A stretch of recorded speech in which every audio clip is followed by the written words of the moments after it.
এই যে আপনাকেই বলছে চোখ খুলেন। জি। লুকিয়ে লুকিয়ে মেয়েদের ছবি তুলছেন না? আপনি নিজের হাতে চেক করে দেখুন আমি আপনার ছবি তুলেছি কিনা।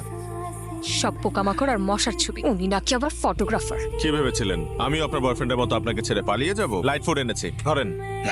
আপনি আগুন ছাড়া সিগারেট খাচ্ছেন কেন? আমার কাছে লাইটার আছে। সরি, সিগারেটটা তো আমার ছিল, চাটা ছিল আপনার। যারা সিগারেট খায় তার প্রত্যেকে একটা কুঙ্গা। এই যে আমিও আজ থেকে সিগারেট খাওয়া ছেড়ে দিলাম এবং আপনাকে কাছে টেনে নিলাম।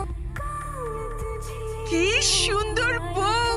আমার ছেলে ফটোগ্রাফির চোখ খারাপ হতে পারে কিন্তু বাস্তব চোখ খুব সুন্দর। শরবতটা খাওয়া।